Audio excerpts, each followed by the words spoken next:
Good morning. Welcome to Cedar Lane Unitarian Universalist Church. Cedar Lane is a liberal religious community where we gather to explore the eternal, nurture community, and build a more just world. We are a place where love works. Whoever you are, whomever you love, wherever you are on your spiritual journey, whatever your life circumstance, you are welcome here. And I especially welcome those who are joining our service virtually, whether you're streaming right now with us for our first 10 a.m. service of the summer or catching up with us later. We are so glad that you joined us for worship. Now, if you are new to Cedar Lane, we have a small gift for you. So if you're new, would you raise your hand for a second so that we can get that gift to you? Well, we are so glad that you all joined us this morning for worship. And we hope that you will stay for either coffee hour or join us up at the Chalice House after the service today as our memory wall and the new plaques on our memory wall are dedicated. I would like to call your attention to the news page in your order of celebration for more about what's happening at Cedar Lane right now. And I have just a few things to highlight. First of all, and I think this is a picture in there, as of our annual congregational meeting last Sunday, I'm delighted that Cedar Lane is now officially a sanctuary congregation. Yay.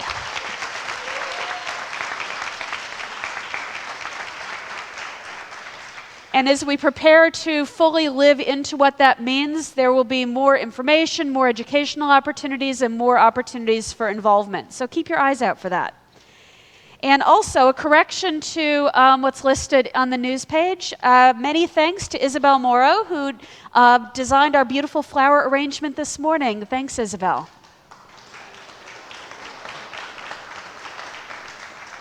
And I want to briefly call your attention to, I think, the back of that news insert.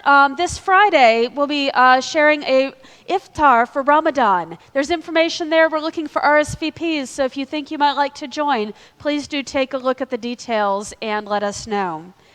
And next Sunday, starting after the service, is when our tapestry program starts in June. It is, as some folks are calling it, the new Spring Bee. It's lots of really neat classes. There's both signs up around the building for what those classes are. No need to sign up in advance. Just come, and I hope there's stuff for all ages and all interests, so I hope that you'll take part in some of those. And Hillary.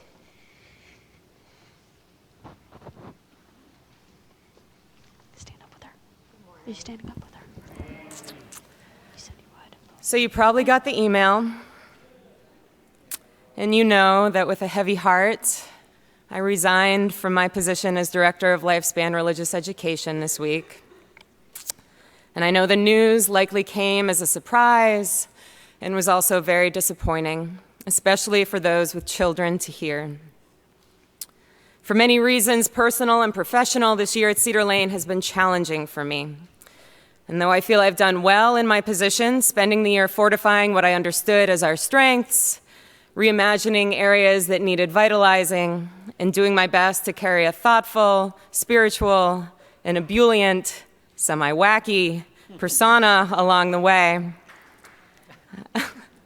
I'm glad you took it to heart. I found myself uncharacteristically exhausted, both at work and at home, through much of the year. And upon many periods of discernment with colleagues and mentors and loved ones and God, I have come to recognize that it is not my call to work here. I love many aspects of Cedar Lane, the kids most of all, and my heart really breaks to say goodbye. And the stoic New Englander in me hates crying in front of people, so I'm going to do everything I can to just shut it down. But I'm really sad. But with emerging viable opportunities to participate in rural ministry, farming, and education, all three my ever-competing passions, my heart tugs me elsewhere right now, and it tugs very hard. It feels wrong to say no to what my heart wants and what the world is offering. I hope you can understand.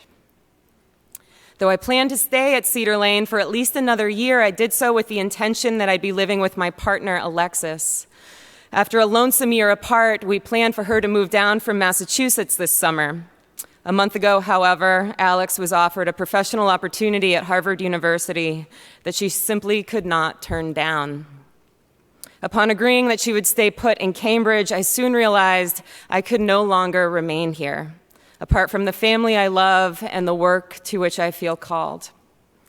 As I know Cedar Lane upholds the importance of families as well as the search for truth in our lives, I hope you will respect my decision to make these values my priority at this time.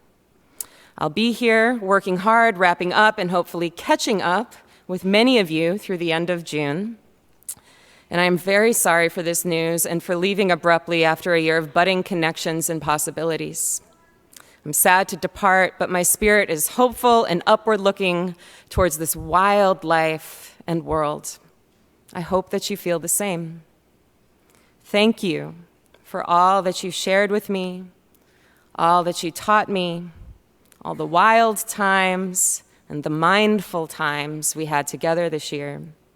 I will hold you in the light for a long time, and I will continue to pray that you are all free of suffering and the causes of suffering, that you all experience profound joy and the causes of profound joy, and that you all feel free for a long time. Thank you.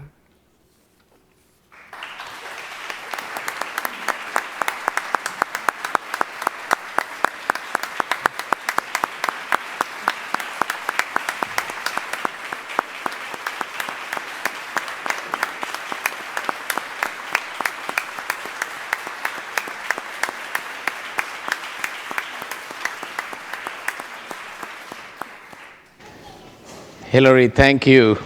Thank you for the ministry that you brought to us and the many ways in which you blessed this place with your energy, your wacky ebullience, and your groundedness.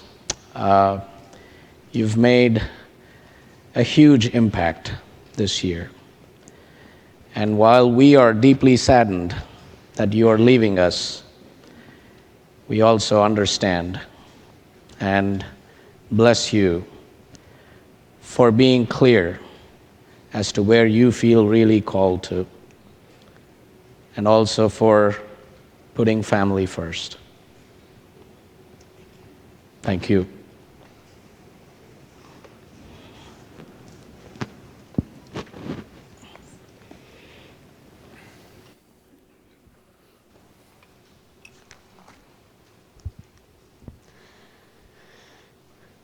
We gather with hearts open to each other, with minds open to the unfamiliar, with spirits open to the flow of life and of love. We gather as friends and strangers, as newcomers and familiar faces, as people of different ages and unique stories, each of us alone, all of us together, many yet one. We gather as a beloved community, discerning, empowering, and compassionate, interconnected with all beings. We gather to sing and to be silent, to remember and to celebrate. Come, let us worship together. Let's start that worship with singing. What do y'all think? So it'll be This Is My Song. It's number 159 if you want the music, but the words will be up on screen. Please rise in body or in spirit.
As Linda Giannessi kindles the chalice flame, symbol of our shared faith, please rise in body and or in spirit to speak the chalice lighting words printed in your order of celebration.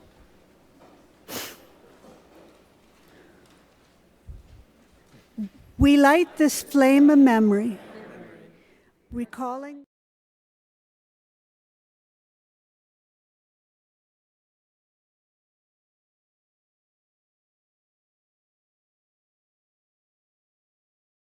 possible. We light this flame of faith that our minds might be enlightened, our love deepened, and our path together illumined by understanding and peace.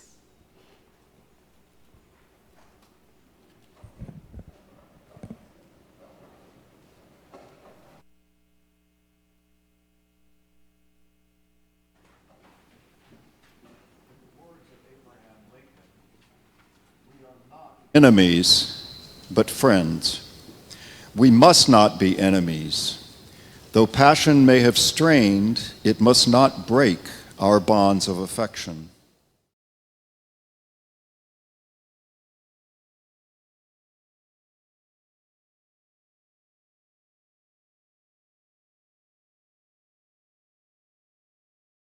Chorus of the Union, when again touched, as surely they will be, by the better angels of our nature.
We gather, as we always gather, in sacred space, a place set aside as a sanctuary amid the many challenges of life, a center from which we may gather strength to face these challenges with courage, with grace, and with the spirit of justice. In this time of reflection, we lift up those in our community who are living through significant passages, the small and extraordinary milestones of life. We pause to be present to our spiritual companions and to the concerns of our own hearts. May all who gather here be held in the embrace of this community of care.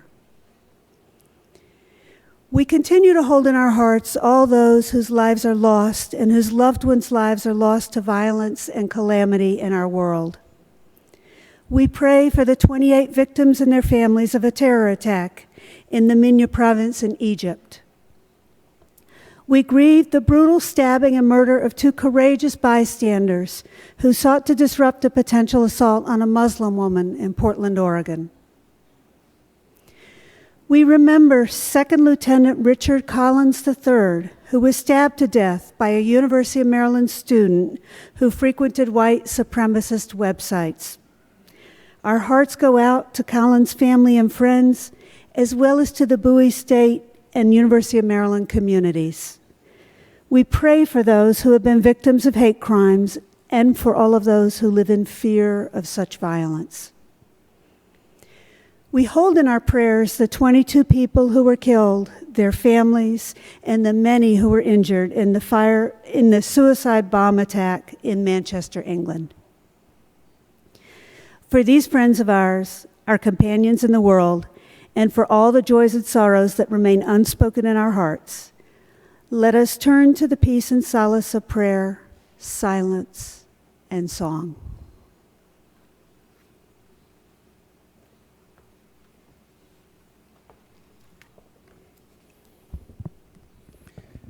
Please join me in the spirit of prayer.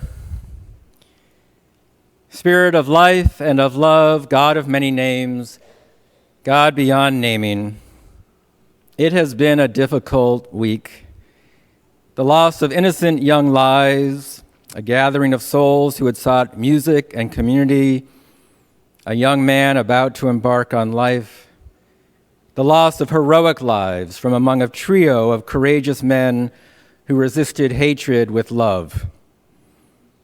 On this Memorial Day weekend, we remember the many heroes who have fought for us here and abroad in our time and across all time, the men and women who gave their lives for the values that we and our ancestors hold dear. We remember, too, the everyday heroes who walk among us, unrecognized, uncelebrated, but doing the hard work of justice, of kindness, reaching out to those in need. In the words of Marian Evans, better known to us by her pen name George Eliot, the growing good of the world is partly dependent on unhistoric acts, and that things are not so ill with you and me as they might have been is half owing to the number who lived faithfully a hidden life and rest in unvisited tombs. Let us hold those heroes, known and unknown, past and present, in our hearts this morning. During the silence, those grieving a loss or commemorating the anniversary of a loss are invited to stand in mourning and in memory until the music begins. Let us enter that silence together.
Amen.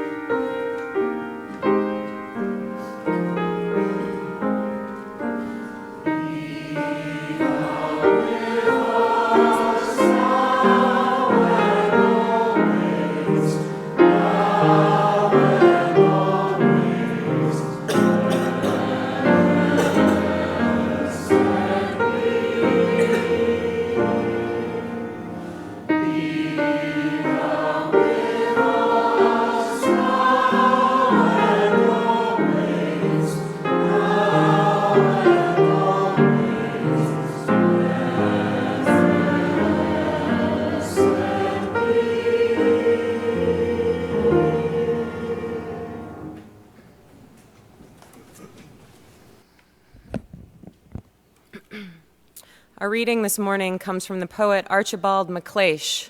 The poem is entitled, "The Young Dead Soldiers Do Not Speak."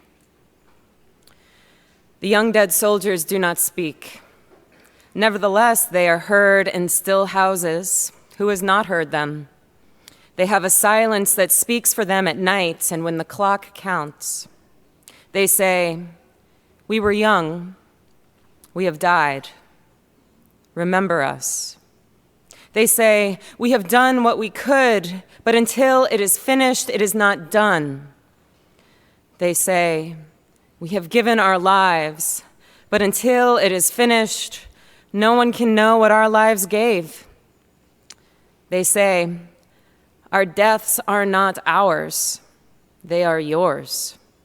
They will mean what you make them." They say, "Whether our lives and our deaths were for peace and a new hope or for nothing, we cannot say.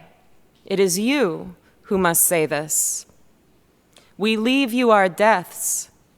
Give them their meaning. We were young," they say. "We have died. Remember us."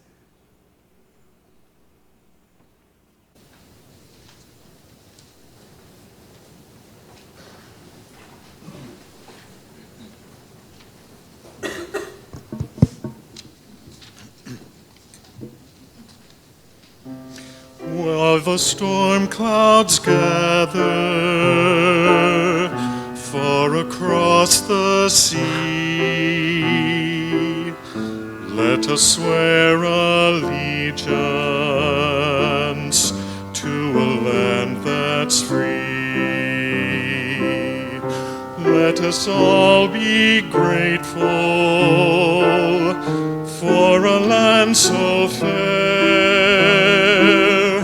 as we raise our voices in a solemn prayer.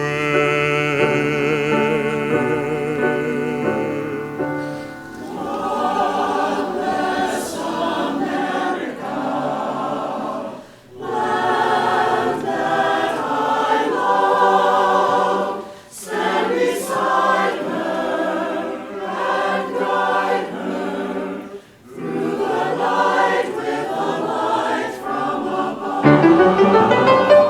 From the mountains to the prairies, to the oceans wide with love. God bless America, my own sweet home. God bless America, my own sweet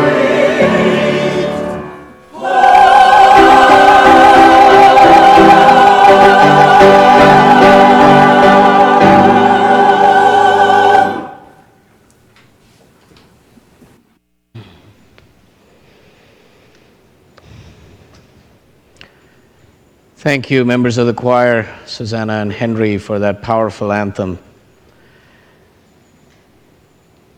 Taps. I don't know anyone who isn't emotionally affected or moved by that poignant and haunting melody. Over the years, I've had the privilege of hearing that lilting tune being played at many a memorial service that I have officiated for Unitarian Universalists who served in the military.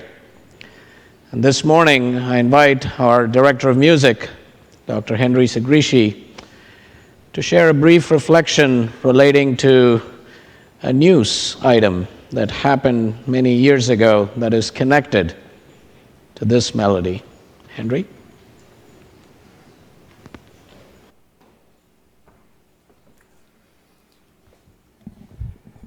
Good morning, everyone. Thank you for your service. Such a brief phrase which holds so much meaning for those whom we take time to remember today. I've enjoyed saying those words to many veterans since I stepped away from military service in 2004. Personally, I feel a bit sheepish when the words are directed toward me, because I feel very lucky that I was never sent abroad to the front lines, never placed in harm's way, never had to deal with the anguish of fighting or the worries for my family. My duties consisted of making music, something for which I had sought specialized training at the Ithaca College School of Music.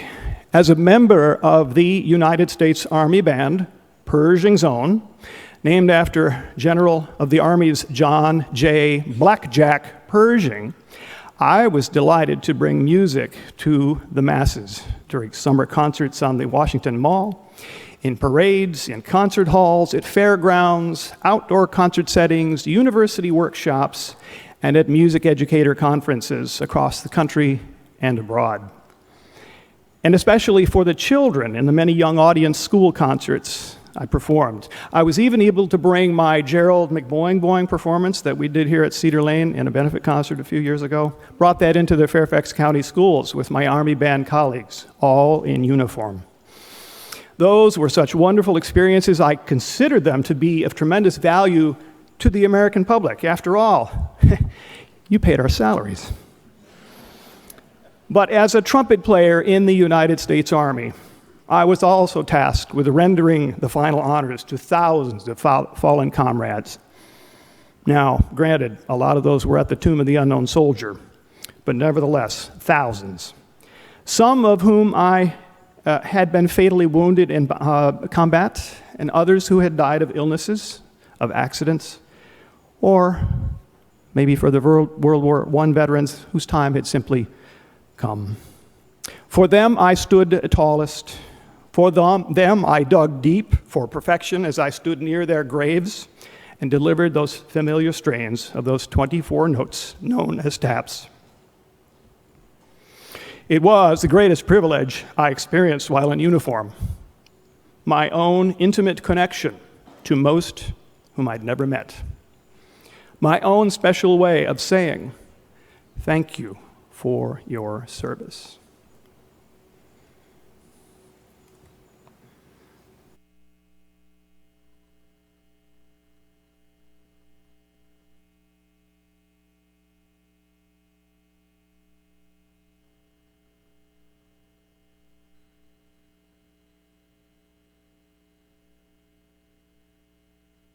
And the sound of honor. The man who plays the final song for the fallen at Arlington National Cemetery. From ABC News, this is World News Tonight Sunday with Elizabeth Vargas reporting tonight from New York. There was an sunrise Easter ceremony at Arlington National Cemetery today. More than 250,000 people, including veterans from all of the nation's wars, are buried at Arlington. There's now a growing number from the war in Iraq added. ABC's Keith Garvin spent time with a man whose contribution can be heard during the final honors. It's a song that for more than a century has spoken hauntingly of pain, honor, and sacrifice. Perhaps no one knows taps better than Sergeant Major Henry Segrishi, the premier bugler at Arlington National Cemetery. All winter and into the spring, the war in Iraq has given him too many opportunities to play it. It's always an honor. It's never been less than that. On this day, the Sergeant Major prepares for yet another funeral. The shoes and the uniform must look just right. His bugle must be warmed up and ready. Taps is known throughout the world. Nobody wants to hear it other than in the way it is in their minds, which is perfect. For every funeral, Segretti plays the same 24 notes. Although each ceremony brings its own range of emotions, the 27-year veteran has to keep his under control. As he found at a recent funeral, that task is sometimes difficult. There was a young family there, and that just tears at your heart to see that. But I see it every day. So, and I can't let that impede my work because I'm here to play taps, to extend that honor, that final honor to that fallen comrade. Sergeant Major Segretti refers to taps as a musical prayer, a prayer that says, "Thank you for your service. God bless you." Steve Gardner, ABC News, Arlington National Cemetery. And that is our report on World News Tonight this Sunday. I'm Elizabeth Vargas. For all of us at ABC News, good night.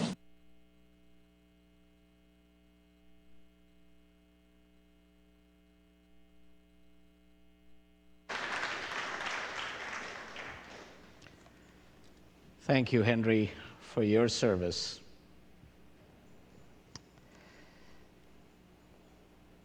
Many Americans know Memorial Day, know the meaning behind Memorial Day, despite all the festivities, the barbecues, the beer, the 2-for-1 sales, the auto racing, the baseball, the busting out of the white pants, or a long weekend at the beach. Despite all these, people know that this day is about remembering the nation's war dead. But not many know its origins. In his book, Race and Reunion, David Blight, a professor of history and the director of the Gilder Lehrman Center for the Study of Slavery, Resistance, and Abolition at Yale, offers an in-depth history and transformation of the meaning of Memorial Day. Now, officially, it is believed that Memorial Day started as Decoration Day on May 5th, 1868, when General Logan of the Grand Army of the Republic, an influential Union veterans organization, called on communities to decorate the graves of the Union dead with flowers.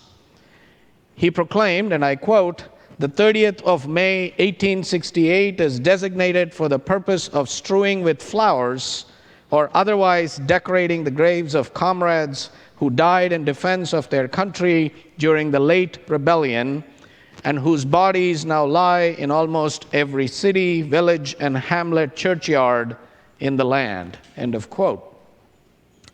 But according to David Blight, the very first Memorial Day commemoration occurred a few years earlier on May 1st, 1865.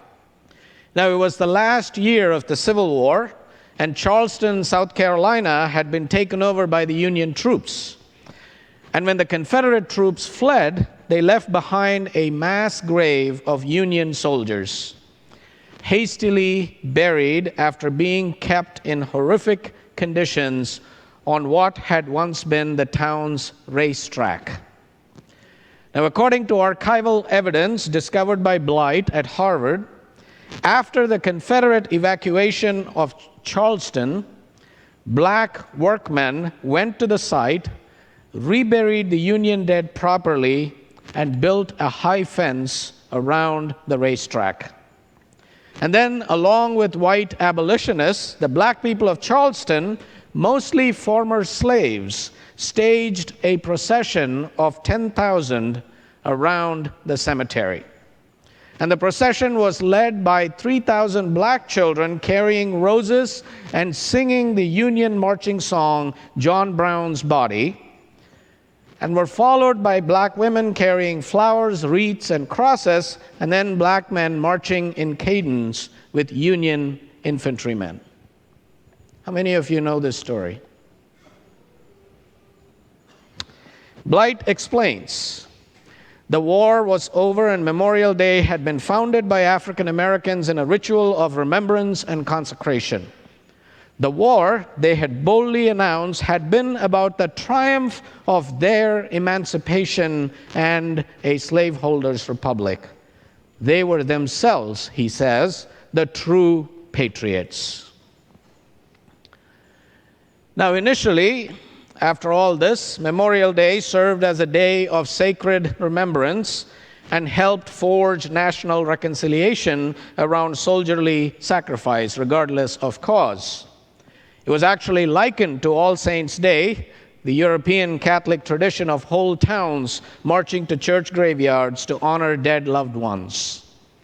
But the ritual soon became a tool for partisan memory, especially during Reconstruction. In the South, it became a means for vindicating the lost cause of the Confederacy and renewed assertions of white supremacy.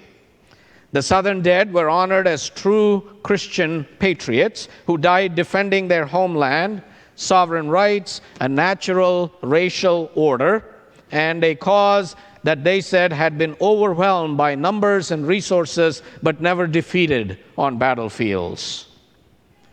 Now, the Northern narratives, on the other hand, righteously claimed the high ground of blood sacrifice to preserve the Union and abolish slavery. Some events even emphasized the Union dead as the source of the birth of a new generation, of a new egalitarian nation defined by civic rather than racial or ethnic identity. It was only after Reconstruction ended in the South and unity became a political necessity that Memorial Day began to honor both the Union and Confederate dead, dropping the struggle for equal rights for all Americans and emancipation from the conversation and replacing it with a call for moving forward together as one nation.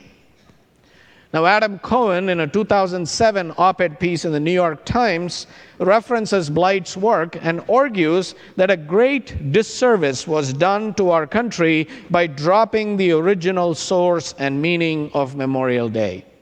He writes, when Woodrow Wilson spoke at Gettysburg on the 50th anniversary of the battle in a Memorial Day-like ceremony, he avoided the subject of slavery and declared the quarrel between North and South forgotten. The ceremony was segregated, and a week later, Wilson's administration created separate white and black bathrooms in the Treasury Department. It would be another 50 years, he writes, before the nation seriously took up the cause of racial equality again. And it was only after World War I that Memorial Day was established as a holiday commemorating the fallen in all American wars. And it wasn't until 1971 that it became an official federal holiday. Now, over time, Memorial Day took on a more commercial character to become what it is today. Yes, while graves are still decorated, government memorial services and city parades are still held, the day seems to have lost nearly all sense of sanctity and solemnity. As Cohen says, Memorial Day began with the conviction that to properly honor the war dead, it is necessary to honestly contemplate the cause for which they fought. Now, while there is nothing inherently wrong with honoring the memory of America's fallen soldiers by celebrating the freedoms we treasure with a barbecue and beer, especially at a time when they are at risk, it is a disservice when we become so detached from the original intent of the holiday or forget the causes for which people died or ignore the terrible cost of war.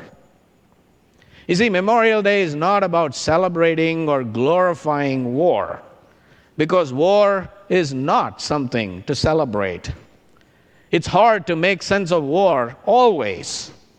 It is the last point on a journey that begins and ends with a failure of the imagination, no matter what the political or social gain or outcome. War is violent and vicious.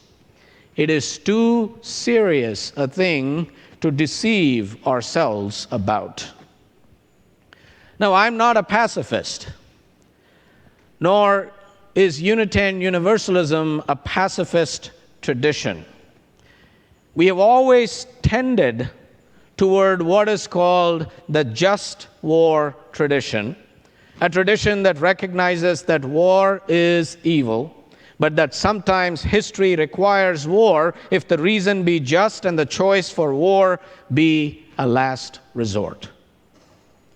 So coming out of this tradition, it is all the more important for us that we know war's full story and understand the real costs of war, especially now that we hear that drumbeat begin again.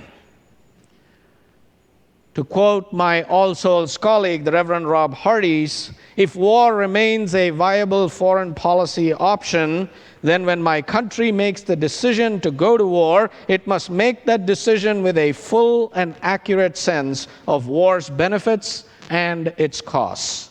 It matters what we remember. So we need to tell the whole truth and nothing but the truth about war, so that when the time comes for peace, we may have the resources to rise up for peace. And when the time comes for war, that we make that choice only with a sober and solemn sense of its cost to humanity. We need to learn to keep Memorial Day without glorifying war. And we need to keep Memorial Day as a day of remembrance for all of our war dead. The powerful poem that we heard earlier from Archibald MacLeish provides us with a helpful framework in which to engage with the deeper meanings of this day. First, we need to learn to disentangle our opinions about war from our feelings for those who give their lives fighting wars that they did not create nor choose. Our uneasiness and ambivalence about war should not become ambiguity about honoring the dead or about respecting and supporting living veterans. Because honoring them does not require denying the moral ambivalence around war. It is easy and self-righteous to blame soldiers for killing without recognizing the limitations of their choices or the lack thereof. And it is easy and self-righteous to pretend that anything and everything is justified in war because we are always in the right.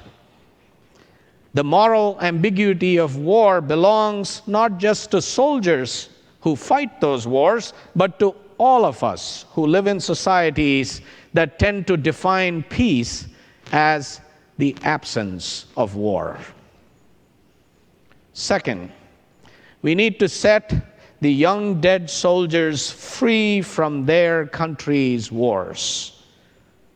We need to remember that they were once beloved, loving people with hopes and dreams that surely did not include becoming victims of the war industry.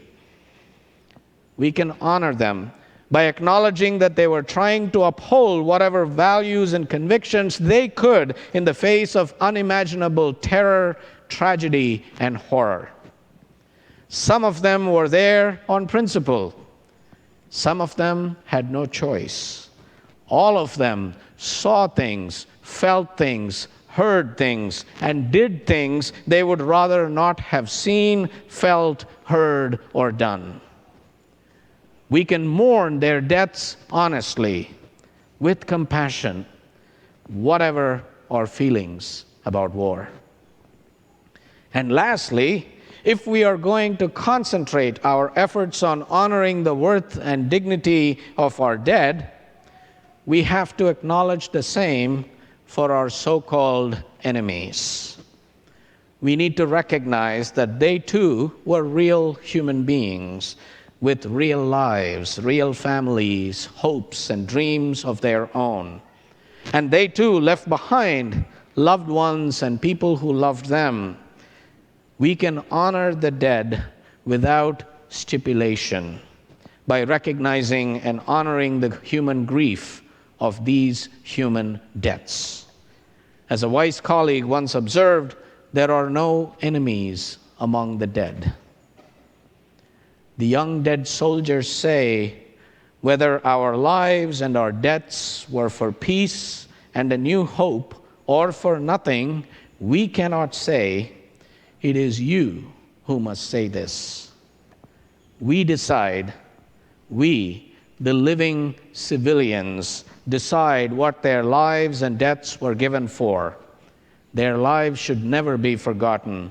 We keep faith with them by challenging ourselves to balance self-interest with the greater common good, by recognizing that they did not sacrifice their lives so that we could get tax breaks or cut the budget on the backs of the poor, the dispossessed, the poor, working poor, the seniors, and the children.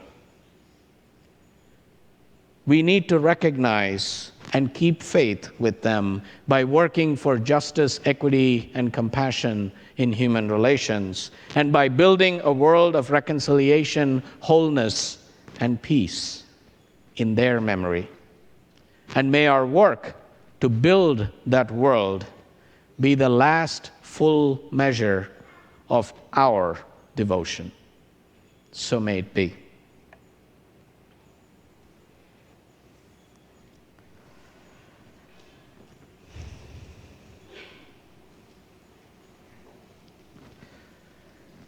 This Memorial Day weekend, we remember all those who died in our wars. We remember the 625,000 who died in the American Civil War, 116,516 Americans who died in World War I, the 406,000 in World War II, 54,246 who died in the Korean War. We remember the 58,220 Americans who died in the Vietnam War, the 1,562 in the First Iraq War, the 2,345 and counting in Afghanistan, and the 4,486 Americans who died in the Second Iraq War. We remember the thousands of soldiers who've completed a suicide after leaving the armed forces. We remember the 23 U.S. service people killed in combat since May 2016. Our roll call reminds us that these are not nameless people who serve. Staff Sergeant Lewis F. Carden, age 27. Air Force Staff Sergeant Alexandria M. Moreau, age 25. First Lieutenant Weston C. Lee, age 25. Senior Chief Petty Officer Kyle Milliken, age 38. Chief Petty Officer Jason C. Finan, age 34. Staff Sergeant James F. Moriarty, age 27. Staff Sergeant Kevin J. McEnroe, age 30. Staff Sergeant Matthew C. Levelin, age 27. Go ahead. Sorry. Ronald L. Murray Jr., age 23. Senior Chief Petty Officer Scott Cooper Dayton, age 42. Sergeant Joshua P. Rogers, age 22. Sergeant Cameron H. Thomas, age 23. Staff Sergeant Mark R. Day Alencar, age 37. Sergeant First Class Alan E. Brown, age 46. Private First Class Tyler R. Lubelt, age 20. Sergeant John W. Perry, age 30. Captain Andrew D. Byers, age 30. Sergeant First Class Ryan A. Gloyer, age 34. Sergeant Douglas J. Riney, age 26. Staff Sergeant Adam Thomas, age 31. Staff Sergeant Matthew Thompson, age 28. Staff Sergeant Christopher A. Wilbur, age 36. And Second Lieutenant Richard Collins III, age 23. We invite you now to speak the names of your beloved ones, fallen comrades, grandparents, mothers, fathers, siblings, spouses and partners, mentors, friends, and children.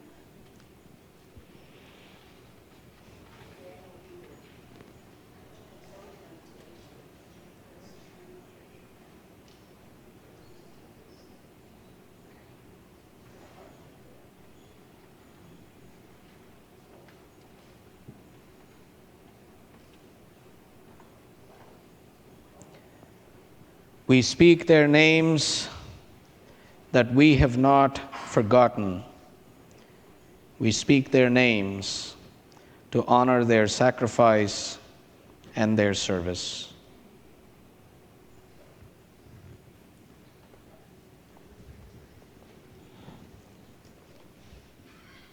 I invite you now to join in the spirit of prayer.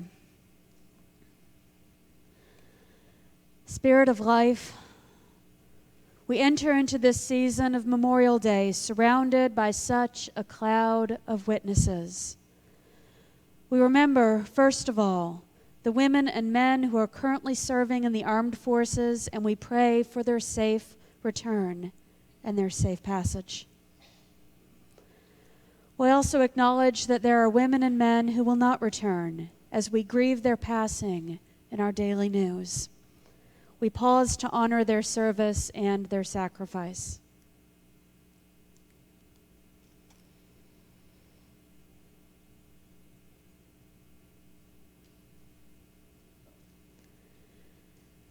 We also pause this hour to give thanks for all the women and men who have served in the nation's armed forces. Those who have not served cannot fully imagine the experience of war. But we do know war's aftermath and the toll it can take on the human heart. This day remembers and acknowledges loss, and so do we remember those who we have loved and lost. We hold their names and their faces in our mind's eye. We recall the gifts they gave us through the strength of their being, the depth of their love, the courage of their dying, and the fullness of their living. In the holy quiet of this hour, their names surround us as they live with us in blessed memory. May we remain together in silence for a time now as a tribute to all they have meant to us.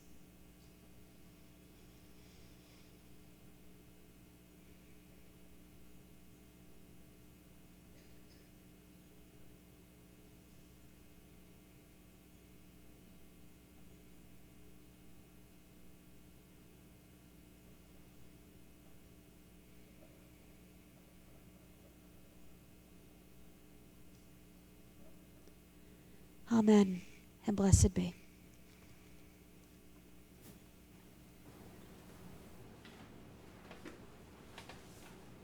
Each week we give and receive an offering to support and sustain the mission and ministry of Cedar Lane Unitarian Universalist Church.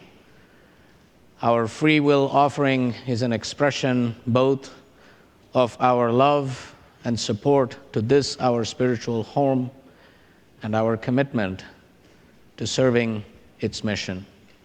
The offering will now be given and gratefully received.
Thank you for the beautiful music. For all that we bring and share to make this a beloved community, may we be grateful. Please rise in body or in spirit to sing one more step, hymn 168 in your gray hymnal. The words will also be on the screen.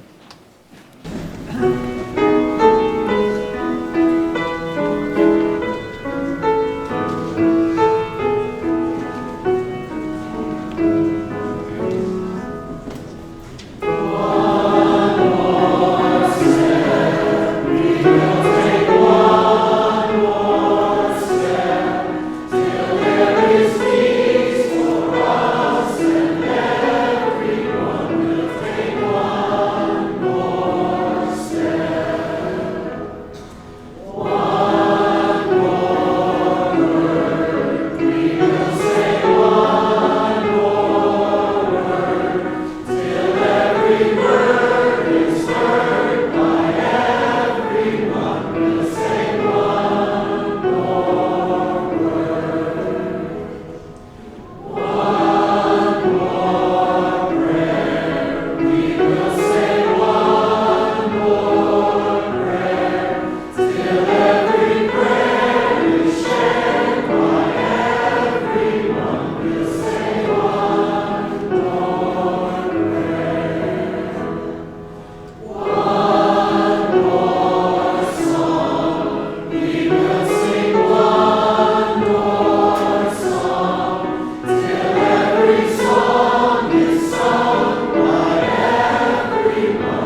As we face Memorial Day, let us remember the young dead soldiers.